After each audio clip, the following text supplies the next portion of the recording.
Maintenant que l'épisode 1100 est sorti, je peux officiellement affirmer que le Gear 5 va totalement ruiner One Piece.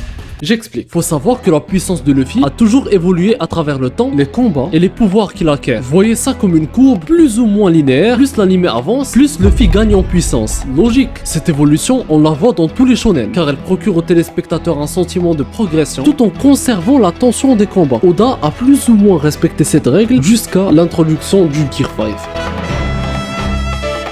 900 épisodes de world building à la poubelle, car Oda a transformé Luffy en un personnage de cartoon qui ne respecte même plus les règles de son propre univers. Et vas-y que je cours sur les nuages, vas-y que j'attrape la foudre et je me balance dessus. Ce bâtard il fait même spawn des lunettes. Maintenant il peut vaincre n'importe quel ennemi uniquement avec sa Toon Force. Rappelons que Kaido, le vilain le plus puissant de tout One Piece, qui nous a été teasé dès l'épisode 375, soit en 2008, a littéralement one-shot Luffy pré-Gear 5. Tout ça pour se faire bousiller quelques épisodes plus tard par Luffy sous Gear 5. Le tout sans que Luffy prenne de dégâts. Bah vous vous rappelez de la courbe de tout à l'heure. Ça donne ça maintenant. En gros le Gear 5 est un bon gros Deus Ex Machina, comme on les aime, qui détruit la tension et le suspense des combats. La transformation rend Luffy invincible, ce qui rend les combats infiniment moins intéressants. Mais en fait, tu peux pas comprendre, le Gear 5 consomme beaucoup de stamina. Ah, je déteste cette excuse de merde que les mangaka peuvent utiliser à l'infini. Le personnage principal est sur le point de vaincre l'ennemi. En fait non, il a atteint sa limite. Oh, comme c'est bizarre. On rigole, mais on va moins rigoler quand Luffy va s'effondrer devant Barbe Noire, pile avant de l'achever, après l'avoir humilié pendant tout le combat.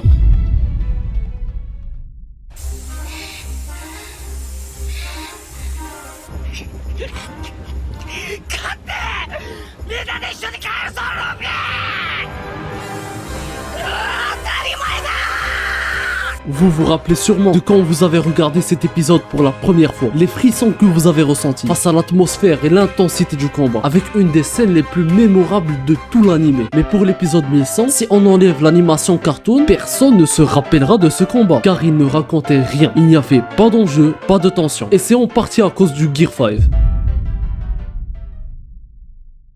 Abonnez-vous.